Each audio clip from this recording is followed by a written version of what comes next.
आज भारत तिब्बत सहयोग मंच की 2 दिवसीय राष्ट्रीय कार्यकारिणी की बैठक इंद्रपुरम गाजियाबाद स्थित कैलाश मानसरोवर भवन में राष्ट्रीय स्वयंसेवक संघ के वरिष्ठ प्रचारक एवं मंच के मार्गदर्शक डॉक्टर इंद्रेश कुमार के कर कमलों द्वारा दीप प्रज्वलित कर प्रारंभ हुई। इस बैठक का मार्गदर्शन करते हुए डॉक्टर इंद्रेश कुमार जी ने कहा कि चीन एक ऐसा देश है जिसका मानवता से कोई लेना देना नहीं है। दुनिया के कई देशों को किसी न किसी रूप से तनाव देने का काम करता रहता है। उससे इंसानियत एवं मानवता की कोई भी उम्मीद नहीं की जा सकती।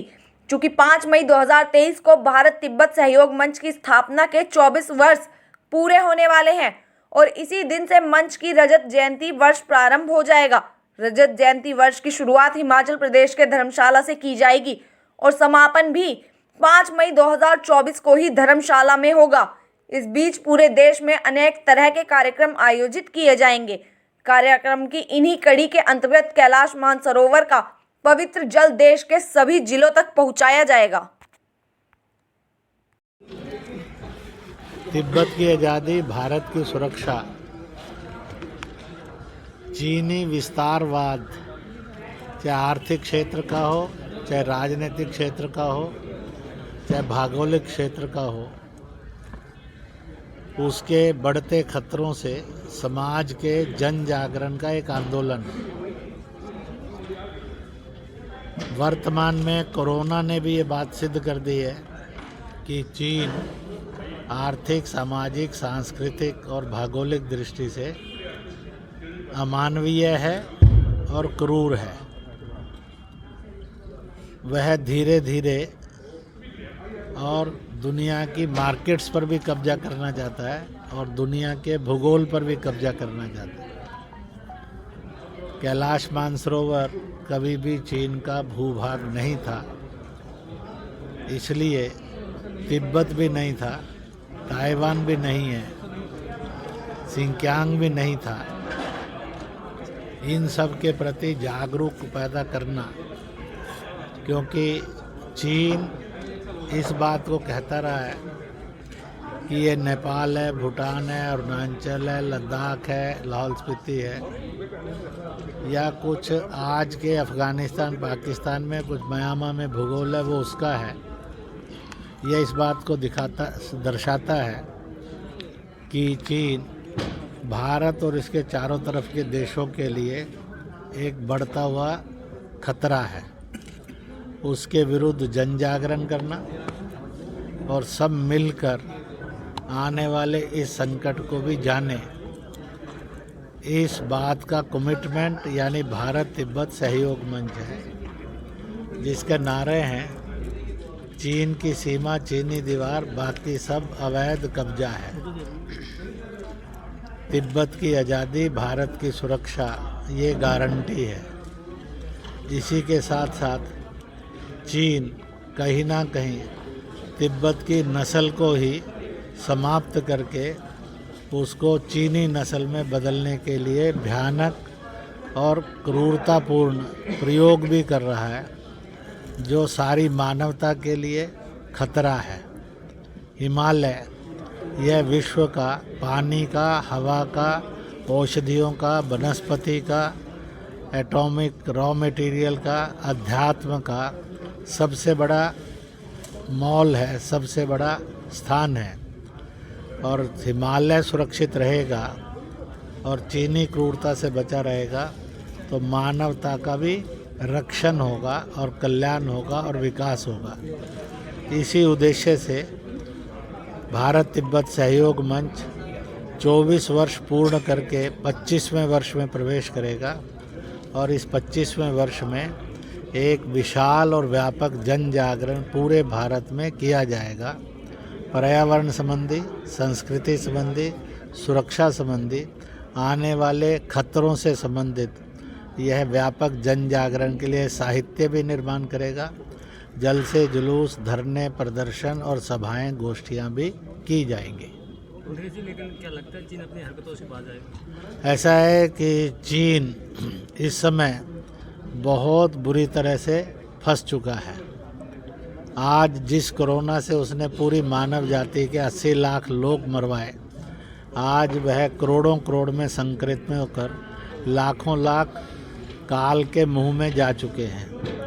आर्थिक दृष्टि से उसका जो वस्तु है वह बहुत ही घटिया सिद्ध होती जा रही है। इसलिए दुनिया के देश आर्थिक प्रतिबंध लगा रहे हैं, भारत ने भी लगाए हैं।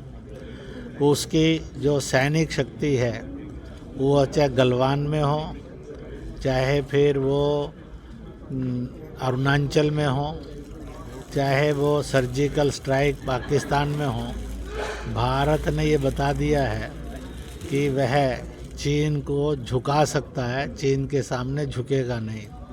इसलिए आज चीन को आर्थिक दृष्टि से, सैनिक दृष्टि से, सांस्कृतिक दृष्टि से भी भारत चुनौती दे रहा है और विश्व भी ये समझ गया है चीन एक साम्राज्यवादी और हिंसा वाला चेहरा है, ना कि मानवता का आर्थिक विकास का चेहरा है। मुझे ये लगता है यह जनजागरण एक दिन भारत, एशिया और विश्व को चीनी अत्याचार से रक्षण करेगा। ड्रैगन की संज्ञा दी जाती है चाइना को और विस्तारीकरण की राजनीति हमेशा से रही है। उसे लगता नहीं कि चीन कभी बाज आ पाएगी। ऐसा है कि वो बाज आए या ना आए, समय ने बता दिया है कि आज उसकी कमर टूट रही है। चीन ऐसा देश बन गया है जिसका कोई भी एक मित्र नहीं है। चीन एक ऐसा देश बन गया है जिससे सभी भयाक्रांत हैं। चीन एक ऐसा देश बन गया है जिसके विरुद्ध सारा जगत एकजुट हो रहा है। चीन ऐसा देश बन गया है जो आर्थिक रूप से मंदी के दौर में है। चीन एक ऐसा देश बन गया है जिसके अंदरूनी अत्याचार के कारण उसमें जगह जगह पर विद्रोहों ने जन्म ले लिया है। चीन एक ऐसा देश है जो आने वाले कल में और टूटेगा भी और बिखरेगा भी। तो उस पर लगाम लगा सकता है विश्व का? ऐसा है कि उस पर लगाम लगती जा रही है और लगाम लगती जाएगी। भैया, कैलाश मानसरोवर भवन में जो भारत तिब्बत सहयोग मंच के द्वारा प्लास्टिक का करनी बैठक है, इसका क्या उद्देश्य, क्या संदेश है? ऐसा है, ये एक सामान्य प्रक्रिया है अपने भारत तिब्बत सहयोग मंच की संगठन की।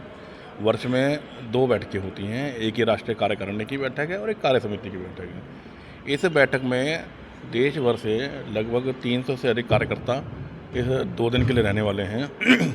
सभी प्रांतों के अध्यक्ष और महामंत्री इस बैठक में रहेंगे और इनसे ऊपर के सभी कार्यकर्ता, केंद्रीय कार्यकारिणी, युवा महिला विभाग, हमारा प्रचार विभाग और जो बुद्धिजीवी विभाग है या फिर पर्यावरण विभाग है, ये इन सभी विभागों के कार्यकर्ता इन 2 दिन की बैठक में हिस्सा लेने के लिए यहाँ पर आए हैं।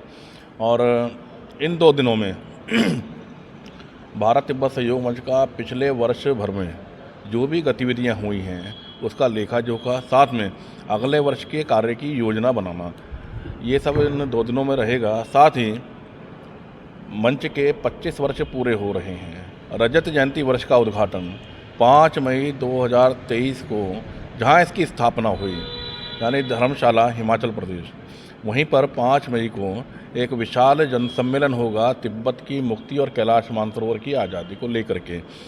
तो उसकी पूरी योजना रचना, साथ ही इस पूरे वर्ष भर में जितने भी कार्यक्रम होंगे, बड़े बड़े जन सम्मेलन होंगे, उन सब की योजनाएं बनाने के लिए हम सभी यहाँ पर 2 दिनों के अंदर चिंतन मनन करेंगे सभी कार्यकर्ता। मंच पर मुख्य अतिथि के रूप में वैसे कौन थे? मंच पर कौन थे वरिष्ठ अतिथि के रूप में? आज उद्घाटन कार्यक्रम में राष्ट्रीय स्वयंसेवक संघ के वरिष्ठ प्रचारक और भारत तिब्बत सहयोग मंच के मार्गदर्शक माननीय इंद्रिय जी के मार्गदर्शन में ये उद्घाटन सत्र हुआ है।